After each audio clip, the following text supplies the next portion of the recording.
Opening సీన్లో కాలిపోయిన చెట్టును క్లీన్ చేస్తూ ఉంటారు.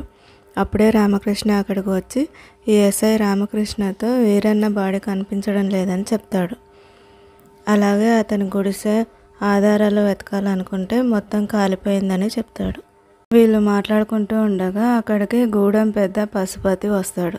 అమ్మవారి శాపం వల్ల జరిగిన దానికి ఈ చెట్లు పుట్టలు ఎందుకు నాశనం చేస్తున్నారని అరుస్తాడు. రాజుగారు కొడుకు కోడలు చేసిన తప్పు వల్లే ఇదంతా జరుగుతుందని అమ్మవారు శపించిందని అరుస్తూ ఉంటాడు. అతను ఎవరని ఎస్ఐని అడుగుతాడు రామకృష్ణ. అలాగే అతను వెళ్ళేటప్పుడు అతని ఒంటిపై ఉన్న పచ్చబొట్టు చూస్తాడు. ఇంటికి వచ్చాక అద్దం ముందు నిల్చుని తన ఛాతీపై ఉన్న పచ్చబొట్టును, పశుపతి ఒంటిపై ఉన్న పచ్చబొట్టును గుర్తు చేసుకుంటూ రెండింటికి మధ్య తేడా గమనిస్తాడు. రామకృష్ణకి సగం పచ్చబొట్టు మాత్రమే ఉంటుంది. కట్ చేస్తే నెక్స్ట్ సీన్లో కోటకు తూర్పు దిక్కున వెళ్ళి అడవిలో అంతా చూస్తూ రాజు చెప్పిన మాటలు గుర్తు చేసుకుంటాడు. ఇతనికి కూడా ఏమీ దొరకవు. అప్పుడే వెనుక నుంచి అలికిడి వినపడుతుంది. తిరిగి చూస్తే ఎవరో ముసుగు వేసుకుని రామకృష్ణని ఫాలో అవుతూ ఉంటాడు. రామకృష్ణ వాడి వెంట పడి వాడి ముసుగు తీసేస్తాడు. వాడెవరో కాదు, రఘుపతి దగ్గర పనిచేసే వ్యక్తి. రామకృష్ణ నుంచి వాడు తప్పించుకుంటాడు. అప్పుడే ఎస్ఐ రామకృష్ణని ఆపి ఎక్కడికి వెళ్ళావు, నిన్నే వెతుకుతున్నానని వస్తాడు. తర్వాత రఘుపతి మనిషి తనను ఫాలో అవుతున్నాడని చెప్తాడు రామకృష్ణ. తర్వాత గూడెం పెద్ద పశుపతిని కలవాలని అడిగితే ఎస్ఐ అతన్ని తీసుకుని పశుపతి దగ్గరకు తీసుకెళ్తాడు. అక్కడ పశుపతి రామకృష్ణని అమ్మవారి శాపం వల్లే జరిగింది అని చెట్ల మీదకి ఎందుకు వేస్తున్నారని అడిగితే దానికి రామకృష్ణ, మీ ఊరి అమ్మవారు మిమ్మల్ని ఎందుకు శపిస్తుంది, అంతమందిని ఎందుకు చంపుతుంది, అలా చేసిందంటే అసలు ఆమె దేవతే కాదు అంటాడు. దాంతో అక్కడ ఉన్న జనాలందరూ అతన్ని కొట్టడానికి వస్తారు. పశుపతి వాళ్ళని ఆపి రామకృష్ణని అక్కడి నుంచి తీసుకెళ్ళమని ఎస్ఐకి చెప్తాడు. కట్ చేస్తే నెక్స్ట్ సీన్లో ఎస్ఐ రామకృష్ణపై కోపడతాడు. దేవత విషయంలో ఎలా పడితే అలా మాట్లాడతావా అంటే ఆయన మహాదేవ్ గౌరీల గురించి అలా మాట్లాడవచ్చా అంటాడు.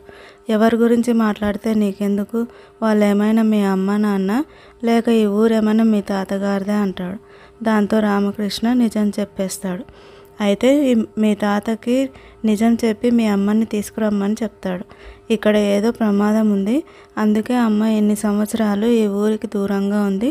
పైగా జాతరలో పడిన వర్షానికి మా అమ్మకు వర్షం అంటే పుట్టిన భయానికి ఏదో సంబంధం ఉంది అని చెప్తాడు. అమ్మకు వర్షం అంటే భయం పోగొట్టాలి, అప్పుడే ఇక్కడికి తీసుకొని వస్తా అని చెప్తాడు. అలాగే రఘుపతి వీరన్నలు ఇద్దరూ కలిసే చేస్తున్నారని నా అనుమానం. వీరన్న లక్ష్మిని మాత్రమే ఎందుకు కాపాడాడు, ఆ రోజు రఘుపతి ఊరు విడిచి ఎందుకు వెళ్ళాడు అని అతనుకున్న అనుమానాలు ఎస్ఐతో చెప్తాడు.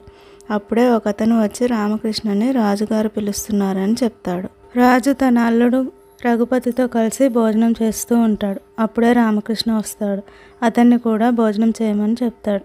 భోజనం చేస్తూ మాట్లాడుతూ పశుపతి వాళ్ళు తనపై ఫిర్యాదు చేశారని, దేవత గురించి ఏదో తప్పుగా మాట్లాడావంట, నీకు చెప్పిందేంటి, నువ్వు చేసేదేంటి అని అడుగుతాడు. వాళ్ళు మీ కొడుకు కోడలు గురించి తప్పుగా మాట్లాడుతున్నారు, వాళ్ళు తప్పు చేశారని మీరు అనుకుంటున్నారా అని సొంత మనిషిపై కోపడినట్టు మాట్లాడతాడు. దాంతో వెంటనే రఘుపతి నీ హద్దుల్లో నువ్వు ఉండు అని అంటాడు. అతన్ని చనువు ఇచ్చాం కదా అని హద్దులు దాటొద్దు అని చెప్తాడు. దాంతో వెంటనే రామకృష్ణ మళ్ళీ నార్మల్ స్థితికి వచ్చి రామకృష్ణ రాజుతో మీ కొడుకు కోడల వల్ల ఇదంతా జరుగుతుందంటే మీరు నమ్ముతారా అని అడుగుతాడు. లేదని చెప్తాడు. అయినా నేను చెప్పిన పని ఏంటి, నువ్వు చేసేదేంటి అని రాజు అంటే రామకృష్ణ మీ అబ్బాయి గురించి నాకు పూర్తిగా తెలియాలి అంటాడు. రాజు మహాదేవ్ గురించి ఇలా చెప్తాడు. తను ఇక్కడ ఉన్నప్పుడు ఎప్పుడూ గన్ పట్టుకుని ఆవేశంగా తిరుగుతూ ఉండేవాడు. అందుకే పై చదువుల కోసం అని చెప్పి అతన్ని విదేశాలకు పంపించాను. పై చదువులు పూర్తి చేసుకుని వచ్చాడని ఆ రోజు మహాదేవ్తో తనకున్న ఊరి సమస్యను చెప్తాడు.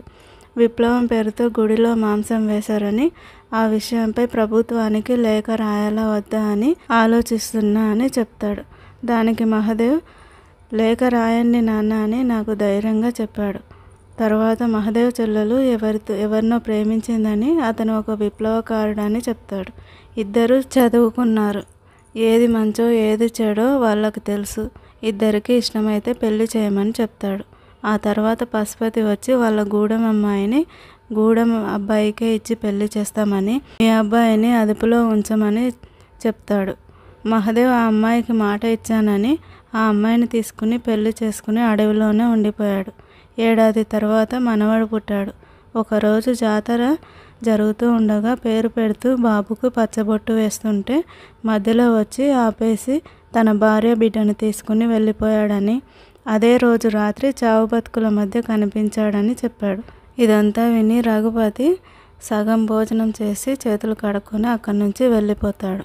రఘుపతిని రామకృష్ణ కోపంగాను అనుమానంగాను చూస్తాడు. ఆ తర్వాత రాజుగారిని వర్షం పడి జనాలు చనిపోవడం చూసిన ప్రత్యక్ష సాక్షులు ఎవరైనా ఉన్నారా అని అడిగితే ఒక్కడున్నాడని చెప్తాడు. కట్ చేస్తే నెక్స్ట్ సీన్లో ఈ రఘుపతి రామకృష్ణ గురించి ఆలోచిస్తూ తన భార్యని కొడుతూ 25 సంవత్సరాల క్రితం నువ్వు అలా చూసినందుకే నీకు ఈ గతి పట్టించానని, అదే చూపు ఇప్పుడు ఆ రామకృష్ణ చూశాడని, వాణ్ణి కూడా వదలను, చంపుతానని ఆమెను కొడుతూ చెప్తాడు. వెళ్తూ వెళ్తూ గ్లాస్ పడేస్తాడు. శబ్దం విని లక్ష్మి అక్కడికి వస్తుంది. వాళ్ళ అమ్మ దగ్గరకు వెళ్ళి అతను మంచి తండ్రి కాలేకపోయాడు, మంచి భర్త కాలేకపోయాడు, ఇప్పుడు మనిషిలా కూడా ప్రవర్తించడం లేదా అని అడుగుతుంది. తొందరలోనే అతని నిజస్వరూపం బయటపడుతుందమ్మా అని చెప్తుంది. కట్ చేస్తే నెక్స్ట్ సీన్లో ఊర్లో చాటింపు వేస్తూ జీప్ తిరుగుతూ ఉంటుంది. ఊర్లో వాళ్ళందరూ ఊరి ఖాళీ చేసి ప్రభుత్వం ఇచ్చిన భూమిలో పునరావాసం ఏర్పాటు చేసుకోవాలని చెప్తూ ఉంటారు. నెక్స్ట్ సీన్లో ఈ రఘుపతి దేవతల గుట్టపై ఉన్న గుడికి వచ్చి లోపలికి వెళ్ళి తలుపు వేసుకుని అమ్మవారు ముందు నిలబడి, ఇన్ని సంవత్సరాలుగా మనం చేసిన పనిని ఒకడు బయట పెట్టాడు, అలాగే దేనికోసం మనం వెతుకుతున్నామో అది వాడి వల్లే బయటపడుతుందేమోనే నమ్మకంతోనే వాడిని ఇంతవరకు ప్రాణాలతో ఉంచాను, లేదంటే ఎప్పుడో చంపేసేవాడిని అని చెప్తూ ఉండగా అమ్మవారి విగ్రహం వెనుక నుంచి ఈ వీరన్న వస్తాడు. వీళ్ళిద్దరూ కలిసే చేశారని జరిగినవన్నీ చూపిస్తారు. ఊర్లో వాళ్ళందరినీ పిచ్చోళ్ళని చేయడానికి కావాలనే ఈ రఘుపతి ఆ రోజు ఊర్లో ఉండకుండా శ్రీశైలం ప్లాన్ చేస్తుంటాడు. ఓకే ఫ్రెండ్స్, గుడి దగ్గర వర్షం పడి జనాలు చనిపోవడం చూసిన ప్రత్యక్ష సాక్షి ఎవరో నెక్స్ట్ వీడియోలో తెలుసుకుందాం.